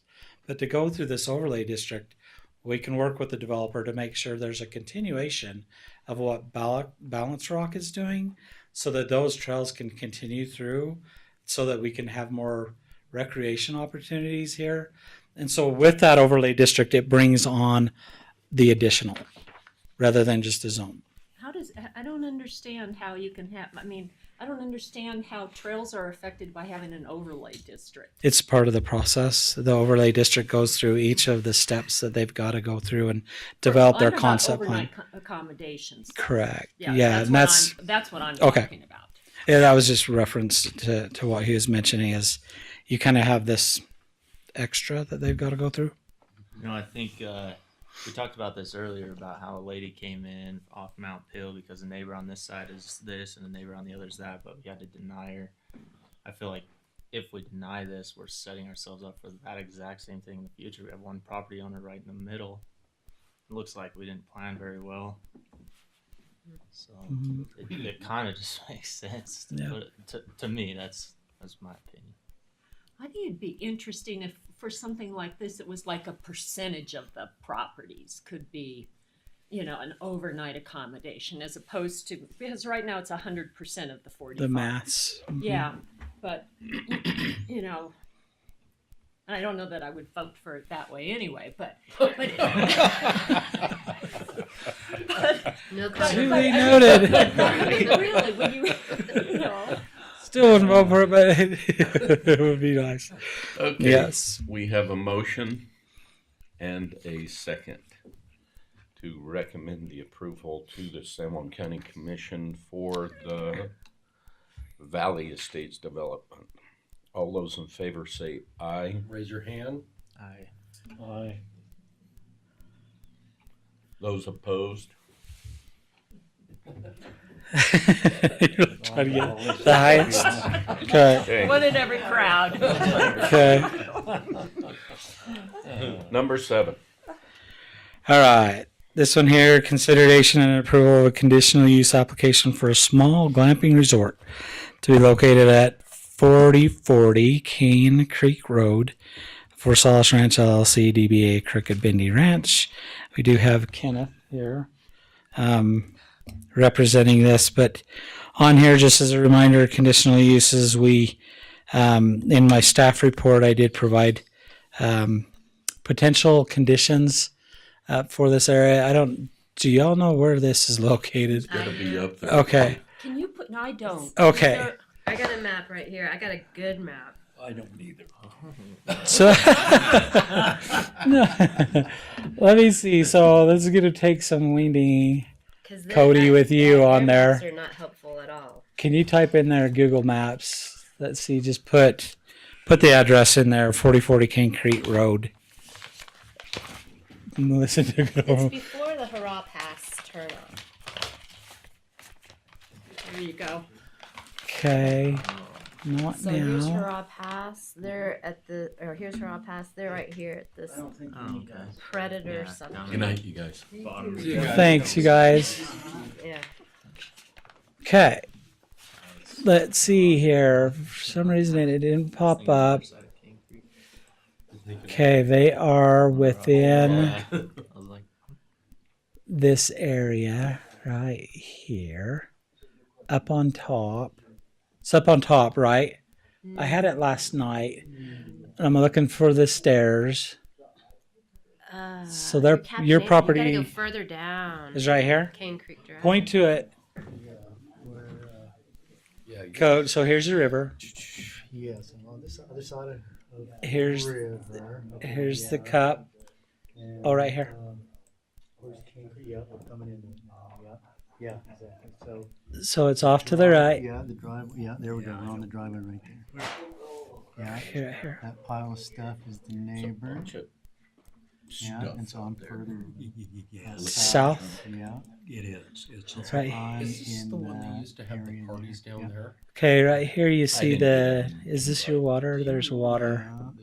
Yeah, we kept arguing over that. Oh, Right there? Big parties That, down Right there. there. that big Yeah, and concert we'll- party Yeah. deal. That That's was it. a long time ago.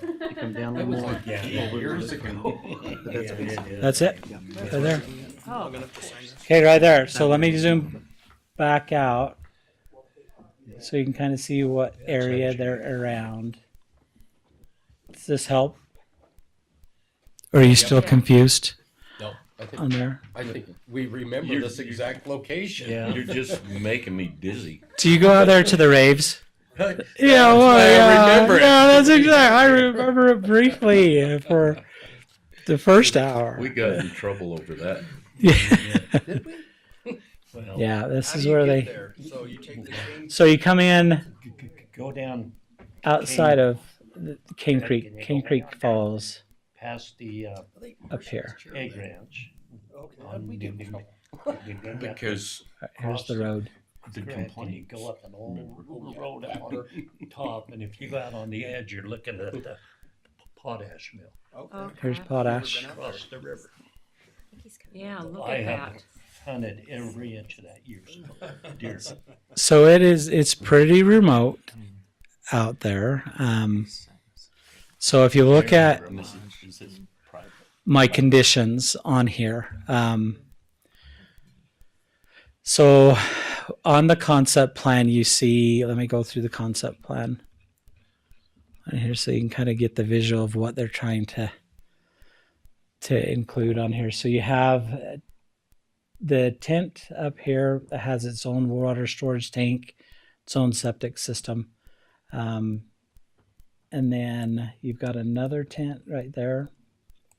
And coming around, you've got, this is the existing building with the awning. And then, was this a tent right here? Just to the here, okay. It didn't capture it. It's like it shortened it. Hold on, let me scroll over. So I had a total on here, if I was able to count, and it's a bigger map, but it looks like it kind of cut some of it off. I've got the 3 tent sites, the 17-foot by 14-foot awning, which I showed you, and then the 17-foot by 7-foot storage shed. I've got the 1,000-gallon tank up here, the water tank. This is fed from a well that is right over here that feeds all of the system. So in my first condition, on here now, let me show you the conditional uses that I was just thinking through, and you can totally disagree and add different conditions to it. The conditions that I have on here, God must protect the existing well water source from contamination by campers and hikers within the area by enclosing the well within a fenced area. What I worry, it kind of had that little road it goes to. So if I'm a tourist from Asia and I'm driving a Tesla out there, and all of a sudden it takes this and bumps into that wellhead, the possible issue with it. So just to protect the water sources, I think it'd be nice to just protect it somehow, with the fence. Must comply with all building code and permit requirements, including interior fire protection for glamping units compliance. You'll see a lot of these conditions that I've thought through on here placed because of the remoteness and trying to get EMTs out here, emergency response, and just protecting those tourists that are coming. And so making sure that it includes interior fire protection for the glamping units, compliance. And that's with building code, going through that, making sure that it's okay fireproof wise. Carbon monoxide, smoke alarms, gas detectors, fire exist, and other fire exits, that should be exits, and other fire protection devices shall comply with applicable building codes, as include each glamping unit containing one appropriate fire extinguisher. Now, you're in the desert, it does get cold at night. Whether or not they have fires is kind of up to the developer, but if they do, making sure we have the fire extinguishers readily available for them. But this is another one. Some people do have a glamping ordinance, and it spells it all out. We do not have that yet, but we try our best. And so must comply with the Utah Division of Drinking Water requirements for water storage tanks. Must provide campers with safety guidelines for dangers present in surrounding areas, to include falling, hiking, climbing, off-roading, location of first aid kits in the area, education on heat stroke, dangers of severe weather conditions, and flooding. Then I've got must comply with San Juan County Health Department requirements. And the final one, must comply with San Juan County business license requirements.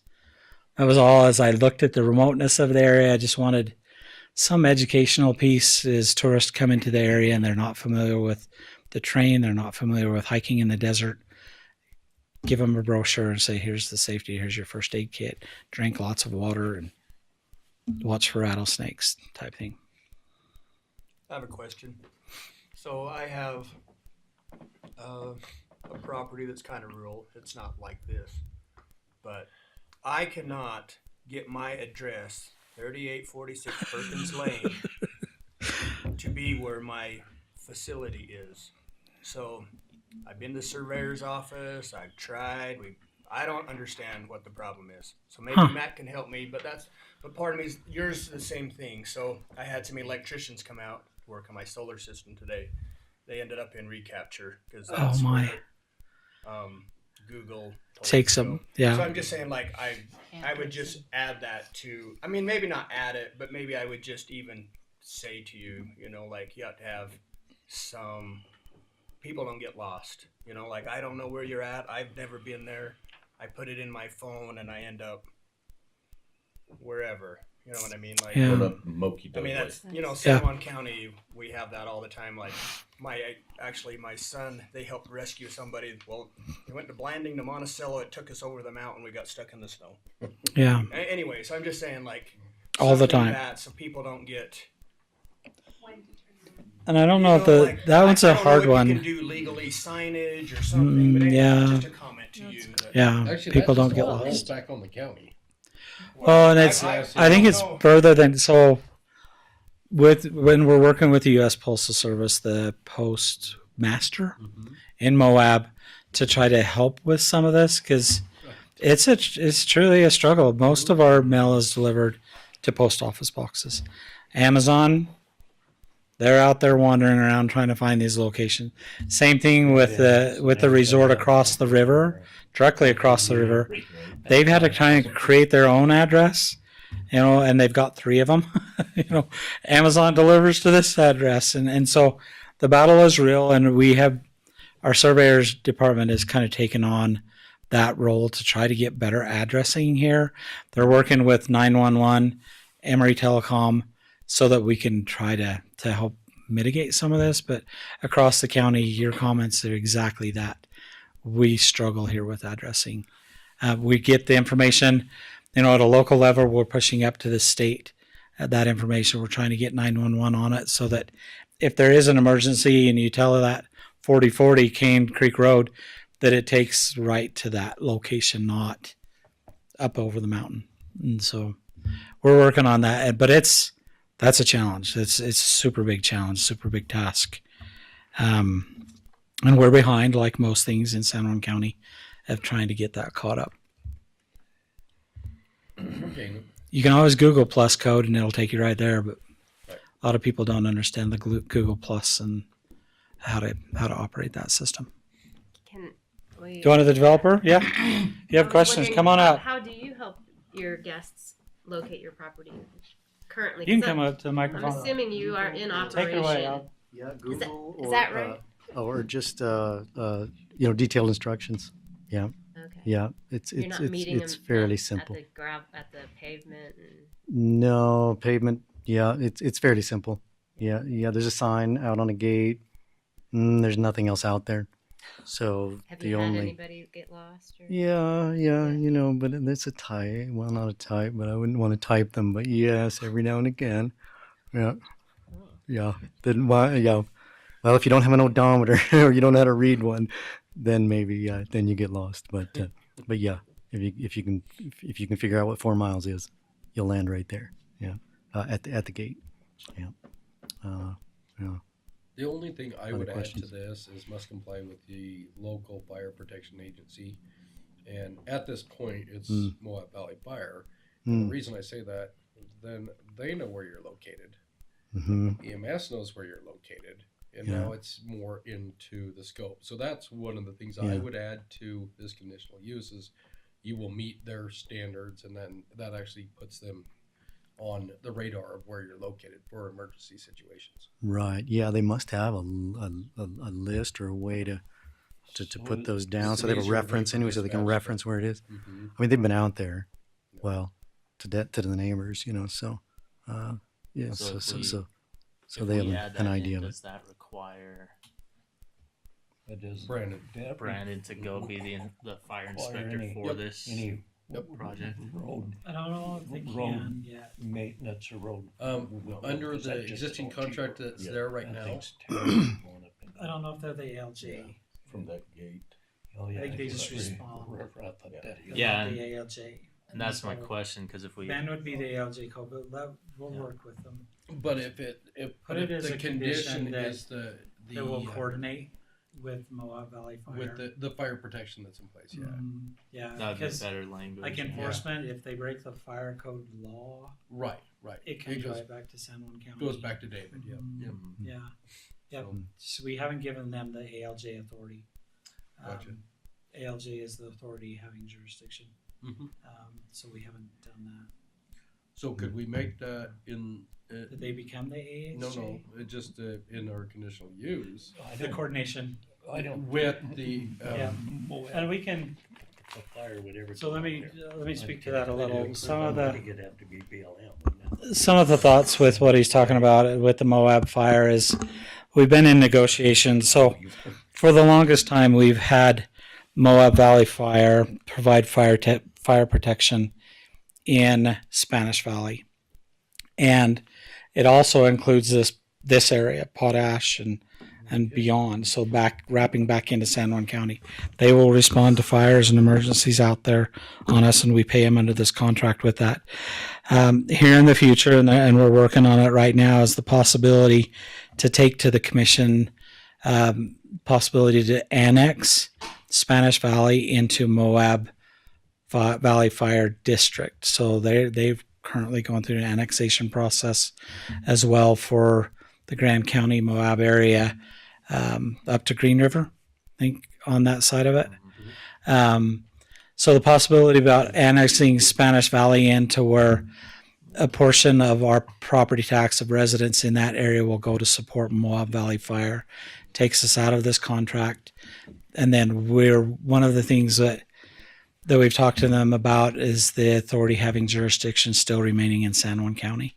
they would just respond to the fire side of it. But things are still in flux. Things are still being negotiated behind the scenes, but that will be coming down the line here in the near future.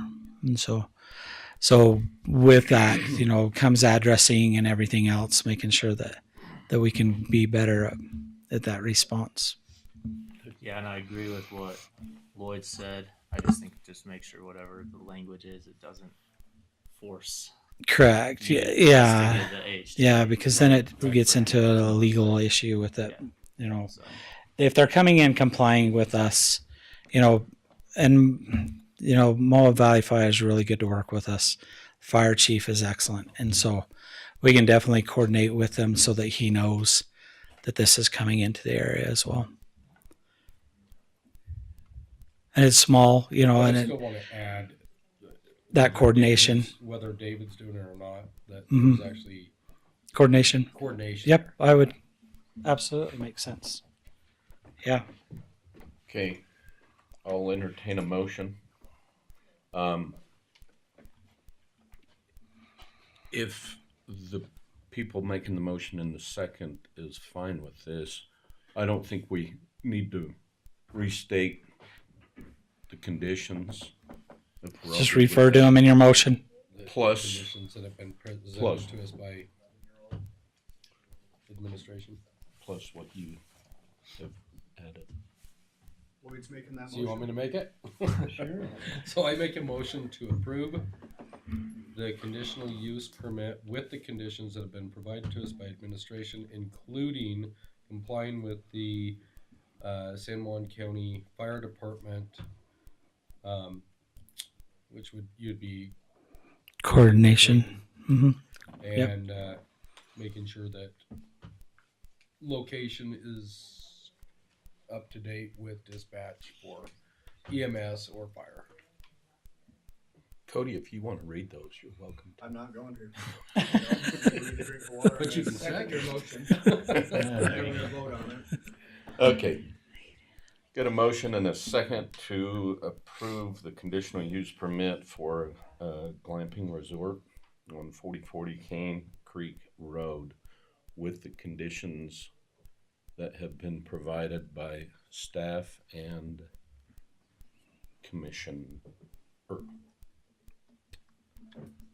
All those in favor say aye. Aye. Aye. Hands up. All those opposed, nay. You have them raising their hand now. It's so helpful. You didn't even raise your head. At least I can pause it while all of you have your hands. And did you vote? I'm sorry. Okay. I'm still learning how to Okay. vote. Motion carries. Building permit review. So I didn't bring those building permits in. Sorry.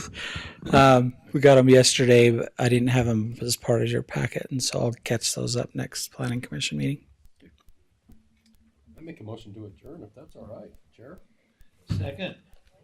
Got a Okay, Dave's the second. Yeah, Hi.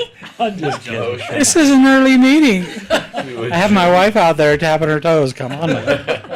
So. All those in favor say aye. Hey, are you guys in for a journey? Aye. Oh yeah. Any opposed? Thank goodness, huh? How did I know? Oh, that wasn't bad. Oh yeah.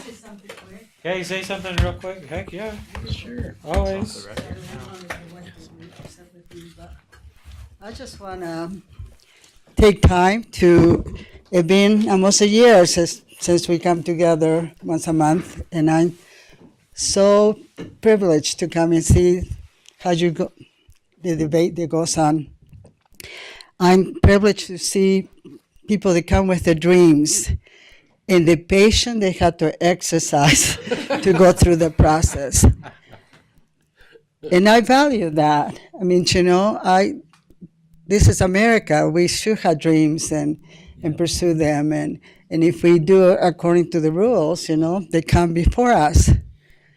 And I'll just talk about myself. It comes before me. And I take in consideration all the opinion. There's nobody that said, well, and where I'm coming from, we are a very poor county. If you haven't heard, I want to say about 6% the whole county that we can collect property taxes. The property taxes, I'll let Mac explain, I think about 66% go to the school district to educate our children. And they gets divided, so I don't know how much the county gets. So the question is, for me, it's kind of like when I had lots of people, long time I go to feed, there's a large family, and I thought, what are I gonna cook tomorrow? And so when I think, how are we gonna take care of a service that we need to provide? And we, as a commissioner, me especially, I just talking about myself, I think about the future, not just today. One of these days we won't be here, and what's going to be available for those children growing up. I represent, half of the reservation. Those children are tied to the land. It's going to be people in the rest of the county providing for jobs for those children to stay here close to their land. With the children in the rest of the county, are they going to have opportunity to come and have the kind of life they had growing up? And so and the thing to me, we get an average of 300 pages till we need to read for the commissioner, and there's some I had to really look careful, but when I come to the part of this, what you sent to me, I feel really good for having been here, for having seen you, talking about. And like I said, to me, the question is, with some of this area, are they going to grow? They're going to grow one way or the other. If we have it in an orderly manner, we can benefit better. And Elaine alluded to the fact that over $20 million go on shopping carts outside the county. It's over $90 million that goes out of the county because you cannot buy a dress, I think, in San Juan County. There's lots of things. There's opportunity here. And the majority of property taxes come from basically two cities, Monticello and Blanding. And I know neighbors that are retired, and then retired income doesn't go up. And so if we don't get help for them to help pay the taxes, I don't know, they may leave us, and people are leaving the county. And so I just want to say thank you for the opportunity to, you have welcomed me so well, and I feel welcome here. And I think about everybody, about all the wishes. It's nice, Blondie, it's nice to see the dark sky, see all the stars. Well, I grew up in a big city, millions of people.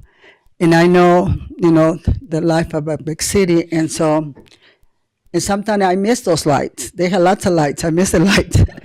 But I see where people are coming from. But we have to understand that if we don't grow, within the law, I don't want us to bend the law or anything. If we don't grow, and what's going to happen?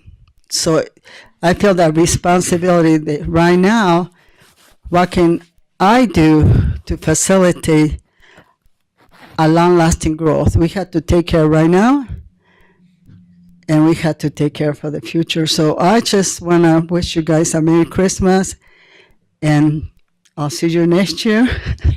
And thank you for your service, because to top it out, you guys, sometimes the only way you get paid by people being mad at you.